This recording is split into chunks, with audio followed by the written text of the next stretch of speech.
Hey there, I am Indu Tiwari, specialized in pharmacology. I am here to help you out and to make you understand some basic topics of HAP, pharmacology and clinical pharmacy, even if you are scared of them. So let's start our today's topic, which is about immunization and immunity. So firstly we will talk about immunity. As we all know, हमारे birth से लेकर के हमारे death तक हमारी body में बहुत सारे अटैक होते हैं. वो अटैक अलग अलग फॉर्म में हो सकते हैं, as like bacteria, virus, foreign body और एनी पैरासाइट. इन सारे अटैक्स से बचने के लिए हमारी बॉडी डिफरेंट प्रोटेक्टिव मेजर्स को डेवलप करती है. अभी प्रोटेक्टिव मेजर्स जो होते हैं वो दो टाइप में डिवाइडेड होते हैं. फर्स्ट है नॉन स्पेसिफिक डिफेंस और सेकंड है स्पेसिफिक डिफेंस. अगर हम बात करें नॉन स्पेसिफिक डिफेंस की, दैट मीन्स ये किसी पर्टिकुलर एंटीजन या फिर पर्टिकुलर किसी भी बैक्टीरिया वायरस के लिए नहीं होता, यानी कि ये क्या होता है, नॉन स्पेसिफिक होता है. As like skin. स्किन हमारी बॉडी की सबसे कॉमन डिफेंस मैकेनिज्म है, यानी कि किसी भी चीज को, एक्सटर्नल एनवायरनमेंट को हमारे बॉडी के इंटरनल एनवायरनमेंट में चेंज करवाने से रोकती है. उसके अलावा जैसे कि अलग अलग मैक्रोफेजेस होती हैं, फैगोसाइटिक सेल्स होती हैं, फिर अब बहुत सारे एंटी माइक्रोबियल्स प्रेजेंट होते हैं हमारी बॉडी में, एज लाइक हमारा सलाइवा या फिर पेट में जो हमारा HCl प्रेजेंट है. अगर हम कुछ भी ऐसी चीज खा लेते हैं जिसमें बैक्टीरिया है, कुछ भी चीज कंटामिनेटेड प्रेजेंट है, तो हमारा HCl क्या करता है, मोस्टली उसको डिग्रेडेट कर देता है. उसके अलावा बहुत सारे इन्फ्लामेटरी रिस्पॉन्सेज होते हैं, जैसे कि पेन, पस है, इन्फ्लामेशन है. तो ये भी क्या है, एक टाइप का प्रोटेक्टिव मेजर है, यानी कि हमारी बॉडी को प्रोटेक्ट करता है ताकि कोई भी बाहर की कोई भी चीज हमारी बॉडी के अंदर इजीली एंटर ना कर पाए. तो ये है नॉन स्पेसिफिक डिफेंस मैकेनिज्म. इसको हम बोलते हैं फर्स्ट लाइन डिफेंस मैकेनिज्म, यानी कि जैसे ही हमारी बॉडी में कोई भी चीज आई तो सबसे पहले जो एक्टिवेट होगा वो होगा नॉन स्पेसिफिक डिफेंस मैकेनिज्म. अब उसके बाद जो एक्टिवेट होता है वो होता है स्पेसिफिक डिफेंस मैकेनिज्म, जो हमारी बॉडी की इम्यूनिटी के लिए रिस्पॉन्सिबल है. सो हमारी बॉडी में जब non specific defence mechanism fail हो जाता है तो उसके बाद स्पेसिफिक डिफेंस मैकेनिज्म एक्टिवेट होता है. तो स्पेसिफिक डिफेंस मैकेनिज्म के अंदर आती है इम्यून सेल्स, जिसको हम बोल सकते हैं लिम्फ सेल्स. अब ये लिम्फ सेल्स बनती कहाँ है? मेनली ये बनती है हमारी बोन मैरो में. बोन मैरो से बन करके ये ब्लड में आ जाती है. अब जो हमारी इम्यून सेल्स होती है, इनकी दो मेन पावर्स होती हैं. फर्स्ट पावर है स्पेसिफिसिटी, सेकंड पावर है मेमोरी.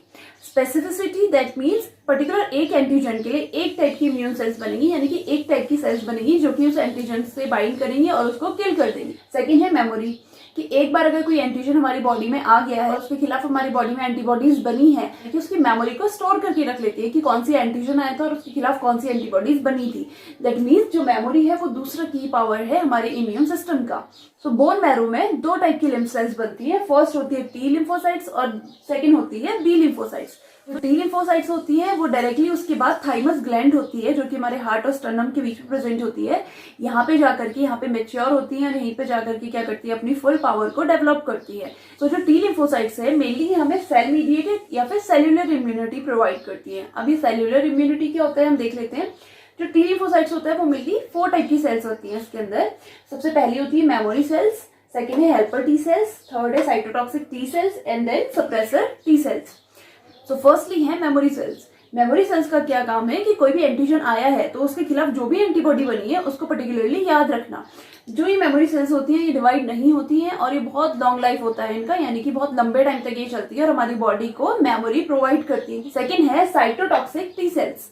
साइटोटॉक्सिक आप नाम से ही समझ रहे होंगे कि क्या करेंगी, टॉक्सिसिटी प्रोड्यूस कर देंगी. तो साइटोटॉक्सिक टी सेल्स को हम एक एग्जांपल से समझ लेते हैं कि कोई भी एंटीजन हमारी बॉडी के अंदर आया तो इसके खिलाफ क्या हुआ, हमारा इम्यून सिस्टम एक्टिवेट हुआ और टी सेल्स हमारी बॉडी में बनी. तो टी सेल्स क्या करेंगी, इस एंटीजन से जाकर के बाइंड हो जाएंगी और ऐसे टॉक्सिक, आपको पता है ना साइटोटॉक्सिक नाम से ही समझ रहे कि ऐसे टॉक्सिक केमिकल्स यहाँ पर रिलीज करेंगी जिसकी वजह से जो एंटीजन है वो बिल्कुल क्या हो जाएगा, डिस्ट्रॉय हो जाएगा. सो नेक्स्ट है हेल्पर टी सेल्स. जैसे कि हम नाम से ही समझ लेंगे कि ये टी सेल्स को क्या करेंगी, हेल्प करेंगी, बहुत ज्यादा क्या करेंगी, एक्टिवेट कराने में हेल्प करेंगी. उसके अलावा जो हमारी बॉडी के मैक्रोफेजेस होते हैं उनको भी एक्टिवेट करेंगी ताकि जो इसका जो भी इसका वेस्ट प्रोडक्ट है, इसको किल करने के बाद जो इसका वेस्टेज रह गया उसको क्या करें, इंगल्फ कर ले मैक्रोफेजेस. उसके अलावा एक और काम है इसका कि बाई चांस अगर जो हमारी सेलुलर इम्यूनिटी है वो इस एंटीजन को किल नहीं कर पा रही है, यानी कि सेलुलर इम्यूनिटी फेल हो रही है एंटीजन को किल करने में, या फिर कहीं ना कहीं उसे प्रॉब्लम हो रही है, तो हमारी हेल्पर टी सेल्स क्या करेंगी, जाकर के हमारी जो बी लिम्फोसाइट है उसको क्या कर देंगी, एक्टिवेट कर देंगी. सो नेक्स्ट है suppressor T sales. That means जो इम्यूनिटी को सप्रेस करेगा. जब हमारे एंटीजन्स को क्या कर दिया, ब्रेक डाउन कर दिया, इसकी जो भी एक्टिविटी थी इसको खत्म कर दिया. अब इसके बाद क्या जरूरी है कि हमारी जो भी सेल्स है, टी सेल्स हैं, वो क्या हो जाए, रुक जाए. मे भी वो हमारी बॉडी की नॉर्मल सेल्स को भी हार्म करें, तो इसीलिए टी सेल्स का सप्रेस होना इंपॉर्टेंट है. जैसे ही हमारी बॉडी में इम्यूनिटी का काम खत्म हो गया तो सप्रेसर टी सेल्स क्या करेंगी, इन सारी सेल्स को सप्रेस कर देंगे जिससे अब आगे एक्टिविटी ना बढ़े. सो नेक्स्ट अब बी लिम्फोसाइट्स. बी लिम्फोसाइट जिसको हम बोल सकते हैं एंटीबॉडी मीडिएटेड इम्यूनिटी और humoral immunity. So antibody mediated immunity that means ये क्या करेंगे, एंटीबॉडीज का प्रोडक्शन करेंगी। इससे पहले हमने पढ़ा कि टी लिम्फोसाइट्स में क्या होती है, एंटीबॉडीज का प्रोडक्शन अभी नहीं हुआ है, अभी या तो साइटोटॉक्सिक टी सेल्स काम कर रही हैं, उसके साथ साथ उसकी हेल्पर सेल्स काम कर रही हैं। तो अब क्या होगा, जब इन्फेक्शन टी लिम्फोसाइट से नहीं संभल पाएगा, यानी कि बॉडी में इन्फेक्शन थोड़ा सा ज्यादा बढ़ेगा, तो उसके बाद क्या होंगी, जो टी सेल्स है वो सिग्नल भेजेंगे हमारी बी सेल्स को। तो उसमें क्या होंगी, बी लिम्फोसाइट्स हमारी एक्टिवेट होंगी, जिसके अंदर दो टाइप की सेल्स होती है, एक तो प्लाज्मा सेल्स और मेमोरी सेल्स। इसके अलावा जो हमारी बी लिम्फोसाइट्स होती हैं ये हमारी same as T lymphocytes bone marrow में ही प्रोड्यूस होती हैं, लेकिन ये थाइमस ग्लैंड में नहीं जाती हैं, ये बोन मैरो में ही रहती है, वहीं पे मैच्योर होती हैं और उसके बाद मैच्योर होने के बाद ही हमारी जैसे स्प्लीन है या फिर लिम्फ नोड्स हैं तो वहां पे जाकर के स्टोर हो जाती है। तो जैसे इनकी जरूरत पड़ती है वहीं से ये ब्लड में रिलीज हो जाती है, बहुत ज्यादा ये ब्लड में मूव नहीं करती है। उसके अलावा जो हमारी बी लिम्फोसाइट्स वाली जो सेल्स होती है, यानी कि जो हमारी एंटीबॉडीज होती है, इनका लाइफ स्पेन 1 या 2 दिन है, उससे ज्यादा इनका लाइफ स्पेन नहीं होता है, यानी कि जैसे ही बनेंगी अपना काम करके फिर से खत्म हो जाएंगी। तो इसके अंदर फर्स्ट आती है प्लाज्मा सेल्स। तो ये प्लाज्मा सेल है और ये हमारी एंटीजेंस है। प्लाज्मा सेल्स क्या करेंगी, इन एंटीजेंस के खिलाफ कुछ एंटीबॉडीज को प्रोड्यूस करेंगी। ये जो हमारी एंटीबॉडीज हैं इनको हम बोलते हैं इम्यूनोग्लोबुलिन्स। इम्यूनोग्लोबुलिन्स क्या करेंगे, जाकर के इन एंटीजेंस से बाइंड हो जाएंगे। तो जो हमारी बी सेल्स की जो प्लाज्मा सेल्स है मोस्टली क्या होती है, स्पेसिफिक होती है पर्टिकुलर एंटीजन से बाइंड करने के लिए, यानी कि जैसा एंटीजन का शेप होगा उस शेप के अकॉर्डिंग उसको क्या कर लेंगे, बाइंड कर लेंगी। तो बाइंड करने के बाद क्या करेंगे, इनको डिस्ट्रॉय कर देंगी।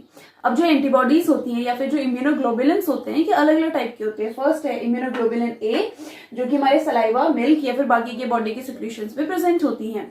उसके अलावा आईजीडी यानी कि इम्यूनोग्लोबुलिन डी, जो मेनली हमारी बी सेल्स होती है। उसके अलावा इम्यूनोग्लोबुलिन ई, जो कि हमारी इंफ्लामेटरी रिस्पॉन्सेज जब होते हैं तो उस टाइम पे हमारी आईजीई वाली जो एंटीबॉडी है वो ज्यादा प्रोड्यूस होती है, जिसकी वजह से जो हमारी मास्ट सेल्स है वो एक्टिवेट हो जाती हैं और हमारी बॉडी में इंफ्लामेटरी रिस्पॉन्स को प्रोड्यूस करती है।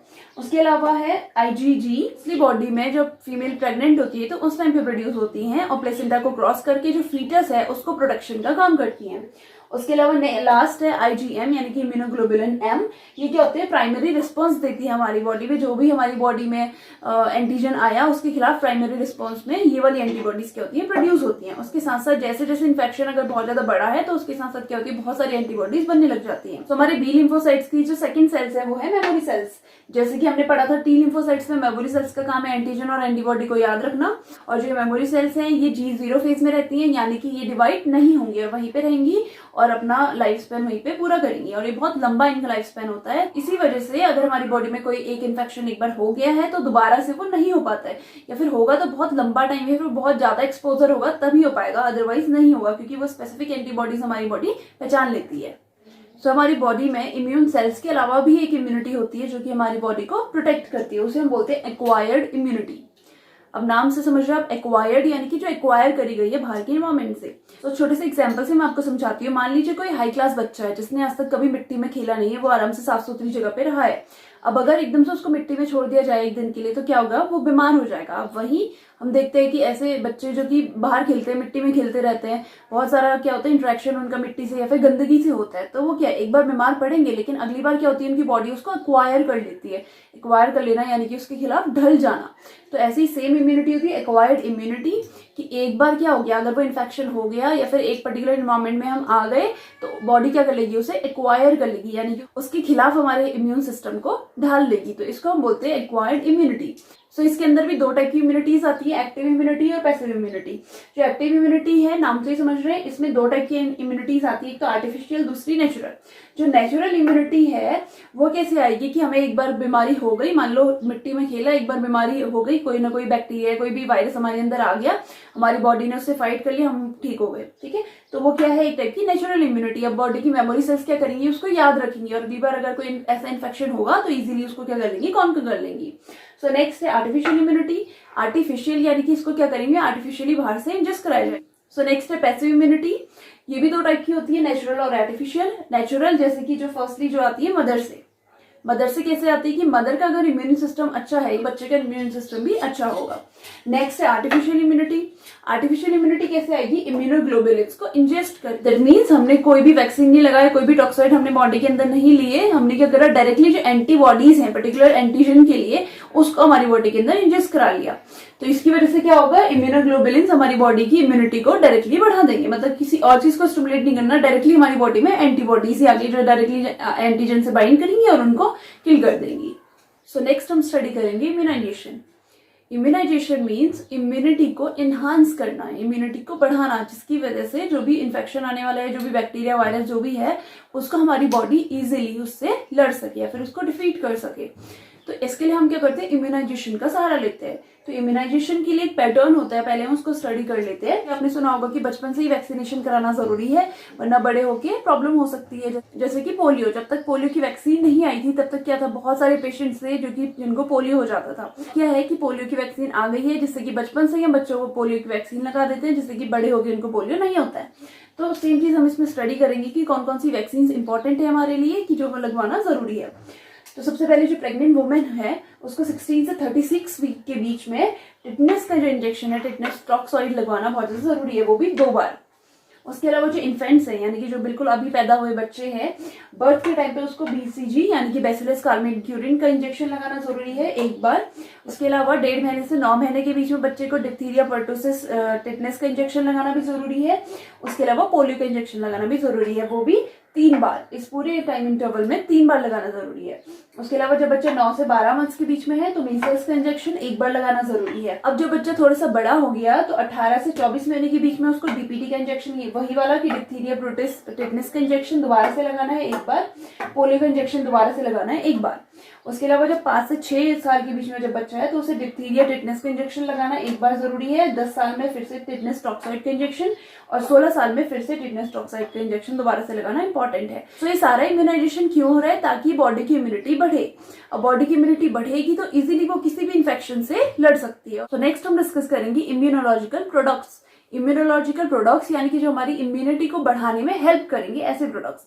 तो इसमें मेन आते हैं जैसे कि वैक्सीन्स आ गई, टॉक्सॉइड्स हो गए, एंटी सीरम्स हो गए। सो ये जो भी सारी प्रिपरेशंस होती हैं मोस्टली ये टेम्परेचर रेसिस्टेंट होती है। दैट मीन्स इनको रूम टेम्परेचर पे बिल्कुल भी नहीं रखा जाता, हमेशा इनको फ्रीजर में रखा जाता है कूल टेम्परेचर में। तो कूल टेम्परेचर में मोस्टली जो बैक्टीरियल वैक्सीन्स होती हैं जिसका टेम्परेचर 2 से 8 डिग्री तक होता है, तो उसमें रखा जाता है। और फ्रीजिंग पॉइंट से भी नीचे वाला जो टेम्परेचर है उसमें मोस्टली वायरल वैक्सीन्स को रखा जाता है, क्योंकि वायरल वैक्सीन्स को अगर हम फ्रीजिंग पॉइंट से नीचे नहीं रखेंगे तो उसमें क्या हो सकती है, वो खराब हो सकती है। अब यहीं पे अगर हम बैक्टीरियल वैक्सीन्स को फ्रीजिंग पॉइंट में रख देंगे तो बैक्टीरियल वैक्सीन्स क्या हो जाएंगी, डिट्योरेट यानी कि खराब हो जाएंगी। तो इनका टेम्परेचर मेंटेन करना बहुत ज्यादा जरूरी है कि किस टेम्परेचर पे किस वैक्सीन्स को रखना है। उसके अलावा जितनी भी सारी वैक्सीन्स होती हैं वो लाइट रेसिस्टेंस भी होती है। अगर डायरेक्ट लाइट उन पे पड़ेगी तो वो क्या हो जाती है, खराब हो जाती है, डिट्योरेट हो जाती है। लेकिन फिर भी उनको लाइट रेसिस्टेंट ग्लास में नहीं रखा जाता है, सो दैट उनमें जो भी चेंजेस हो रहे हैं, क्योंकि अगर वो खराब हो रही है, जो भी उनमें कोई भी चेंजेस हो रहे हैं तो वो एकदम से पता चल जाए।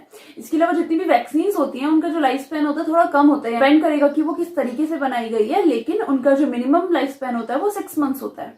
इसके अलावा जितनी भी वैक्सीन्स होती हैं इनको पेरेंटरली दिया जाता है, सिवाय पोलियो की, जो कि पोलियो वाली वैक्सीन है। आपको पता है कि पोलियो की ड्रॉप पिलाई जाती है, यानी कि पोलियो एसिड के प्रेजेंस पे आके खराब नहीं होगी। इसके अलावा जितनी भी होंगी वो सारी की सारी खराब हो जाएंगी।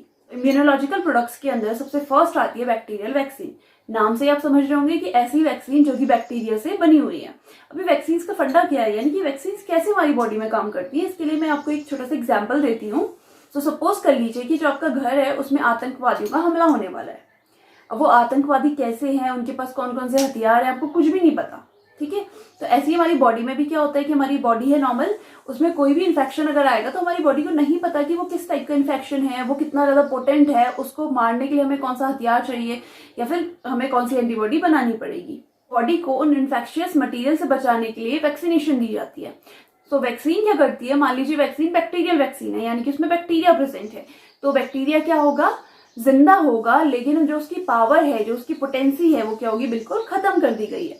सेकंड क्या होगा कि जो बैक्टीरिया है अगर मरा हुआ आपकी बॉडी में भेजा गया है, दोनों की वजह से आपकी बॉडी को पता चलेगा कि जो बैक्टीरिया है वो कैसा है। तो सेम एज हम अपनी घर की बात ले लेते हैं कि घर में अगर आतंकवादियों का हमला होने वाला है, अगर हमें किसी भी तरीके से पता चल जाए कि वो आतंकवादी कैसा है, उसके पास कितनी पावर है और उसके पास कितने सारे हथियार हैं, कि मान लो उसके पास बंदूक है, उसके पास चाकू है, बड़ी सी तलवार भी है, कोई उसके पास AK-47 है। अब ये सब पता लगने से क्या होगा कि आप अपने आप को प्रिपेयर कर सकते हो। आप क्या कर सकते हो, बुलेट प्रूफ जैकेट पहन सकते हो, कोई शील्ड ले सकते हो, जिससे कि आप अपने उनका जो भी अटैक है उससे बच सको। और सेकंड क्या था कि जो आतंकवादी है उसको मरे हुए फॉर्म में आपके घर में भेज दिया जाए। अब वो मरा हुआ है लेकिन उसके पास जो भी इक्विपमेंट है, आपको तो पता है ना कि उसके पास इक्विपमेंट है, तो उससे क्या हो जाएगा, आपको पता चल जाएगा कि ये चीज ऐसी है, तो आप उसके खिलाफ प्रिपेयर कर सकते हो कि फ्यूचर में अगर कोई आतंकवादी आपके घर में ऐसे अटैक करता है तो आपको तो पहले से पता है कि इसकी पोटेंसी कितनी है और इसके पास कौन कौन सी चीजें हैं। सो फॉर एग्जाम्पल हमने BCG यानी कि बैसिलस कार्मिड-ग्यूरिन है, तो बैसिलस कार्मिड-ग्यूरिन का जो बैक्टीरिया है उसको बिल्कुल किल करके देंगे या फिर क्या करेंगे, उसकी जो पूरी एक्टिविटी है, जो उसका मतलब पोटेंसी है, उसको बिल्कुल खत्म करके देंगे हमारी बॉडी के अंदर, जिससे कि बॉडी को पता चल जाए कि अच्छा BCG का बैक्टीरिया ऐसा होता है, अगर ये बैक्टीरिया हमारी बॉडी में कभी अटैक करेगा तो हमने ये वाली एंटीबॉडीज बनानी है। तो यही फिनोमेना है वैक्सीन्स का कि बॉडी में उसको इंजेस्ट करा जाता है ताकि हमारी बॉडी में एंटीबॉडीज इजिली प्रोड्यूस हो सके। तो बैक्टीरियल वैक्सीन्स के अंदर फर्स्टली हम स्टडी कर लेते हैं BCG यानी कि बैसिलस कार्मिड-ग्यूरिन वैक्सीन्स को। तो BCG की वैक्सीन मेनली टीबी के लिए, ट्यूबरक्लोसिस के लिए लगाई जाती है। जो ट्यूबरक्लोसिस है वो माइकोबैक्टीरियम ट्यूबरकुलोई बैक्टीरिया से होता है, ये सबको पता है। तो जो बैसिलस कार्मिड-ग्यूरिन में क्या होता है, कार्मिड और ग्यूरिन ये दोनों स्ट्रेन्स होती है माइकोबैक्टीरियम ट्यूबरकुलोई के, तो इसके स्ट्रेन को यूज करा जाता है वैक्सीन बनाने के लिए। तो इसकी स्ट्रेन को हम क्या करते हैं, सबसे पहले इसका कल्चर मीडिया प्रिपेयर किया जाता है। कल्चर मीडिया में इसको 14 डेज के लिए रखा जाता है। जब भी कल्चर मीडिया में ग्रोथ आ जाती है तो ग्रोथ आने के बाद क्या होता है, इसको फिल्टर कर दिया जाता है। फिल्टर करने के बाद जो ऊपर केक बचता है उस केक को होमोजेनाइज करा जाता है। होमोजेनाइज इसलिए ताकि वो इजीली उसमें जितना भी स्ट्रेन है वो पूरा आपस में मिक्स हो जाए। मिक्सचर है उस केक का, उसको किसी भी स्टेराइल लिक्विड में डाल दिया जाता है। स्टेराइल लिक्विड में डालने के बाद उसको अच्छे से मिक्स करा जाता है और कंटेनर में पोर कर दिया जाता है। जो कंटेनर है उसको भी बिल्कुल माइक्रोब से फ्री होना चाहिए। जिसकी स्टोरेज कंडीशन है कि इसे 2 से 8 डिग्री सेंटीग्रेड के बीच में ही रखा जाता है। इसके अलावा इसकी डोज बहुत ज्यादा इंपॉर्टेंट है। इसको 0.1 ml इंट्राक्यूटेनियस इंजेक्शन दिया जाता है। सो नेक्स्ट है कोलेरा वैक्सीन। इसको विब्रियो कोलेरा जो बैक्टीरिया होता है उसको किल करके बनाया जाता है। तो इस वैक्सीन की प्रिपरेशन के लिए सबसे पहले विब्रियो कोलेराई जो बैक्टीरिया है इसको ग्रो कराया जाता है। ग्रो कराने के लिए इसको सॉलिड कल्चर मीडियम में रखा जाता है 48 आवर्स के लिए। 48 आवर्स बाद इसको वॉश कर लिया जाता है वाटर से, स्टेराइल वाटर से। बैक्टीरिया है इसको किल कर दिया जाता है। तो किल करने के लिए हम फर्स्ट तो हीट का यूज करते हैं और सेकेंडली हम कुछ केमिकल्स का यूज करते हैं। तो हीट कराने के लिए इसको 56 डिग्री सेंटीग्रेड पे 1 घंटे के लिए छोड़ दिया जाता है। उसके अलावा जो केमिकल्स हैं उसमें फिनॉल, अल्कोहल या फिर फॉर्मल्डिहाइड का यूज करा जाता है। इन सबसे बैक्टीरिया किल हो जाता है और बैक्टीरिया को स्टेराइल कंटेनर में रख दिया जाता है और बॉटल को सील कर दिया जाता है। उसके बाद इस बॉटल को 2 to 8 डिग्री सेंटीग्रेड पे स्टोर कर दिया जाता है। अब अगर इसके यूजेस की बात करें तो कोलेरा वैक्सीन को ऑब्वियसली कोलेरा में यूज करा जाता है। इस वैक्सीन की जो डोज है वो 2 स्टेप्स में दी जाती है। फर्स्ट स्टेप में तो क्या होता है 0.5 ml दिया जाता है और विद इन 4 और 6 वीक्स के बीच में 1 ml फिर से दिया जाता है सेकेंड डोज में। इसको भी हम सबक्यूटेनियसली देते हैं। अगर नेक्स्ट हम बात करें पर्टसिव वैक्सीन, जिसे हम बोलते हैं वोपिंग कफ की वैक्सीन, तो इस वैक्सीन की प्रिपरेशन भी सेम एज कोलेरा वैक्सीन की तरह होती है जैसे कोलेरा वैक्सीन को तैयार किया गया था। अब इसके यूजेस की अगर हम बात करें तो वोपिंग कफ में इसको यूज करा जाता है, डिप्थीरिया में या फिर टिटनेस में यूज करा जा सकता है। इस जो वैक्सीन को स्टोरेज है इसकी स्टोरेज भी 2 to 8 डिग्री सेंटीग्रेड में ही करी जाती है। और जो इसकी डोजेस है उसको 3 डोजेस में इसको दिया जाता है 0.5 ml, 0.5 ml और 0.5 ml। अब ये दी जाता है सबक्यूटेनियसली और 4 वीक्स के अंदर। अब जो दोनों प्रिपरेशन होती है मोस्टली कलरलेस होती है या फिर व्हाइटिश इन कलर हो सकती है। सो बैक्टीरियल वैक्सीन में लास्टली हम बात कर लेते हैं टाइफाइड वैक्सीन की। टाइफाइड वैक्सीन बनती है टाइफाइड के बैक्टीरिया से जो कि है साल्मोनेला टाइफी। साल्मोनेला टाइफी को सेम वैसे ही प्रिपेयर किया जाता है जैसे कि हमने बाकी प्रिपरेशन देखी है। अगर हम इसका स्टोरेज टेम्परेचर देखें तो इसको 2 to 8 डिग्री सेंटीग्रेड पे ही स्टोर करना है, ज्यादा फ्रीज नहीं करना है। उसके अलावा अगर इसकी डोजेस की बात करें तो इसकी दो डोजेस दी जाती है 0.5 ml और 1 ml SC यानी कि सबक्यूटेनियस दी जाती है और 4 to 6 वीक्स के बीच में दी जाती है। अब अगर इसके यूजेस की बात करें तो मेनली इसको यूज करा जाता है टाइफाइड फीवर में। So as same as bacterial vaccine, viral vaccine को भी सेम तरीके से प्रिपेयर किया जाता है और इनके भी सेम 2 फॉर्म होते हैं, या तो वायरस को एटीन्यूएट कर दिया जाता है या फिर वायरस को किल कर दिया जाता है जिससे कि वो बॉडी में आकर के वो इन्फेक्शन कॉज न करे, लेकिन हमें पता चल जाए कि वो कितना पोटेंट है और उसके खिलाफ एंटीबॉडीज प्रोड्यूस कर ली जाए। तो फर्स्ट हम पढ़ते हैं येलो फीवर वैक्सीन। सो जो येलो फीवर वैक्सीन होती हैं वो व्हाइट, स्लाइटली येलो या फिर ब्राउनिश कलर की होती हैं। ये मेनली येलो फीवर वायरस से ही बनाई जाती है। इनको प्रिपेयर करने के लिए मेनली जो येलो फीवर का वायरस है उसे एम्ब्रियोनेटेड एग्स में डाला जाता है। तो इसकी प्रिपरेशन के लिए सबसे पहले कोई भी एम्ब्रियोनेटेड एग ले लिया जाता है, उसमें इस येलो फीवर के जो वायरस है उसको इंजेक्ट करा जाता है। इंजेक्ट कराने के बाद इसको 4 to 6 डेज के लिए इंक्यूबेशन पीरियड में रखा जाता है, जिससे कि जो वायरस है वो इस एम्ब्रियोज में ग्रो कर जाए। उसके बाद उस एम्ब्रियो को निकाल करके उसको वाटर के साथ मिक्स करते हैं। वाटर के साथ मिक्स करने के बाद उसको सेंट्रीफ्यूगेशन कराया जाता है। सेंट्रीफ्यूज करने के बाद जो सुपरनेटेंट होता है उसको कलेक्ट करके उसमें प्रिजर्वेटिव को ऐड करके और ड्राई करके उसको स्टेराइल बॉटल्स में फिल कर दिया जाता है। ये मोस्टली पाउडर फॉर्म में होता है, बाद में इसको यूज करने के लिए इसमें स्टेराइल वाटर डाल दिया जाता है। तो अगर इसकी डोजेस की बात करें हम, तो इसकी डोजेस हम सबक्यूटेनियस डोजेस दी जाती है। इसकी डोजेस ऐसी कोई स्पेसिफाई नहीं होती है। LD50 जो इसकी होती है, लीथल डोज 50, उसके कंपैरिजन में हम इसकी 1000 वाली डोज ले लेते हैं।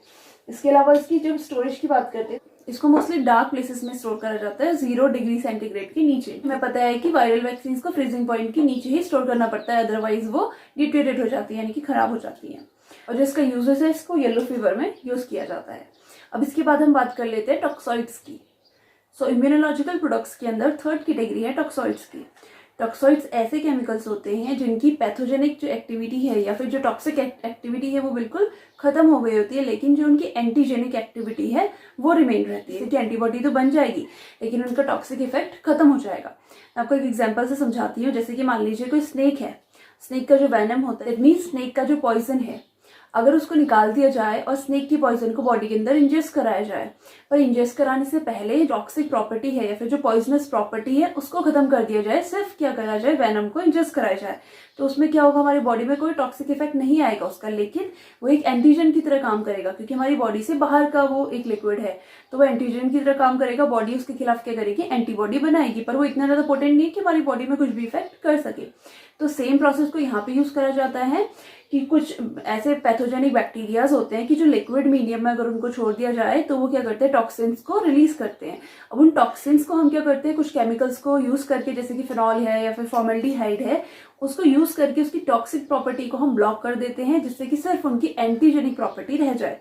तो अब एंटीजेनिक प्रॉपर्टी अगर रह जाएगी उनकी, तो हमारी बॉडी के अंदर जाकर के वो क्या करेंगे, एंटीबॉडीज को बनाएंगे। तो एंटीबॉडी बनाने की वजह से क्या होगा, हमारी बॉडी को फायदा हो जाएगी कि पहले से ही हमारे पास एंटीबॉडीज बन जाएंगी। तो इन सारी प्रिपरेशंस को बोलते हैं टॉक्सॉइड्स। तो फर्स्ट हम इस पर डिस्कस कर लेते हैं डिप्थीरिया टॉक्सॉइड्स। डिप्थीरिया टॉक्सॉइड्स होते हैं मॉडिफाइड एंडोटॉक्सिन्स ऑफ कोरोनबैक्टीरियम डिप्थीरियाई। सो कोरोनबैक्टीरियम डिप्थीरियाई से हम क्या कराते हैं, इसके एंडोटॉक्सिन्स को प्रिपेयर करते हैं। तो इसकी प्रिपरेशन के लिए हम कोरोनबैक्टीरियम डिप्थीरियाई की जो स्ट्रेन है, इसको 7 से 10 दिन के लिए लिक्विड मीडियम में छोड़ देते हैं 37 डिग्री सेंटीग्रेड पे, जिससे कि टॉक्सिन्स रिलीज हो जाएं। अब इस बैक्टीरिया को किल करने के लिए हम फिनॉल या फॉर्मल्डिहाइड का यूज करते हैं। बैक्टीरिया किल हो जाएगा। बैक्टीरिया के किल होने के बाद इसको बैक्टीरिया प्रूफ फिल्टर से फिल्टर कर लिया जाएगा, जिससे कि बैक्टीरिया आपके उस लिक्विड में ना आ सके। फिर उस लिक्विड को हम क्या कर लेते हैं, स्टेराइल कर लेते हैं और उसको हम कंटेनर्स में फिल कर लेते हैं। उसके बाद उसको सील कर लिया जाता है। जब हमने बैक्टीरिया को फिनॉल या फॉर्मल्डिहाइड से ट्रीट करा तो उस टाइम पे क्या हुआ कि जो उसकी पैथोजेनिक एक्टिविटी है या फिर जो उसकी टॉक्सिक एक्टिविटी है वो बिल्कुल खत्म हो गई, लेकिन अब वो एक एंटीजन की फॉर्म में हमारी बॉडी में जाएगा और एंटीबॉडीज को प्रोड्यूस करेगा। तो डिप्थीरिया के टॉक्सॉइड्स को टेटनस के टॉक्सॉइड्स के साथ मिक्स करके कंबाइंड वैक्सीन बनाई जाती है, जिसका नाम है diphtheria tetanus vaccine. Diphtheria tetanus toxoids के अंदर प्रेजेंट होते हैं sterile form of diphtheria toxoids, sterile form of tetanus toxoids, उसके अलावा magnesium phosphate and magnesium hydroxide. तो इन चारों को कॉम्बिनेशन करके हमारी बनती है डिप्थीरिया टेटनस वैक्सीन। अब अगर इसके यूजेस की बात करें तो इसे डिप्थीरिया और टेटनस दोनों में यूज करा जाता है। स्टोरेज के लिए इसे 2 to 8 डिग्री सेंटीग्रेड पे स्टोर करना इंपॉर्टेंट है। और जो इसकी डोजेस है वो 3 डोजेस होती हैं, 0.5 ml, 0.5 ml और 0.5 ml की। तीनों डोज के बीच में 4 to 6 वीक्स और 6 to 8 वीक्स का इंटरवल जरूरी है और इन सारी डोजेस को इंट्रामस्कुलर दिया जाता है। तो अभी हमने डिस्कस करा वायरल वैक्सीन को, बैक्टीरिया वैक्सीन को, टॉक्सॉइड्स को। तो ये जो सारी प्रिपरेशन है ये मेनली आती हैं आपकी एक्टिव इम्यूनिटी के अंदर। अब अगर हम पैसिव इम्यूनिटी की बात करें तो पैसिव इम्यूनिटी के अंदर आते हैं आपके एंटी टॉक्सिन्स। अगर कोई पर्सन या फिर कोई एनिमल आर्टिफिशियली या फिर नेचुरली किसी डिजीज से इफेक्ट होता है, तो डिजीज से इन्फेक्ट होने के बाद क्या होगा, उसकी बॉडी में एंटीबॉडीज बनेंगे उस डिजीज के लिए या पर्टिकुलर किसी बैक्टीरिया या वायरस के लिए। तो उसकी बॉडी की जो एंटीबॉडीज होती है उसको एक्सट्रैक्ट कर, ब्लड को निकाल करके उसको सेंट्रीफ्यूज करा के उसके सीरम को अलग कर दिया जाता है और उस सीरम में क्या होती है, एंटीबॉडीज प्रेजेंट होती हैं। तो उस सीरम को डायरेक्टली किसी भी ह्यूमन या फिर किसी भी एनिमल की बॉडी में डायरेक्टली इंजेस्ट कराया जा सकता है, जिससे कि आपको आर्टिफिशियली इम्यूनिटी मिल जाए। मतलब आपकी बॉडी को बहुत ज्यादा एंटीबॉडीज बनाने की जरूरत नहीं है, बाहर से एंटीबॉडीज आपकी बॉडी में इंजेस्ट करा दी जाती है। तो ऐसी प्रिपरेशंस को हम बोलते हैं एंटी टॉक्सिन्स या फिर एंटीवायरल टॉक्सिन्स भी इनको बोला जाता है। सो आज हमने डिस्कस किया कि इम्यूनिटी क्या है, इम्यूनाइजेशन क्या है और कैसे कैसे उसको किया जाता है, उसके क्या क्या फायदे होते हैं. सो आई होप ये आपके लिए हेल्पफुल रही होगी. Thank you so much for watching this video. If you have any queries regarding this video, please feel free to write down and I will answer them as soon as possible. And if you like this video, please like, share and subscribe to my channel, Pharma Institution, and I'll see you in my next video. Till then, be safe and keep studying.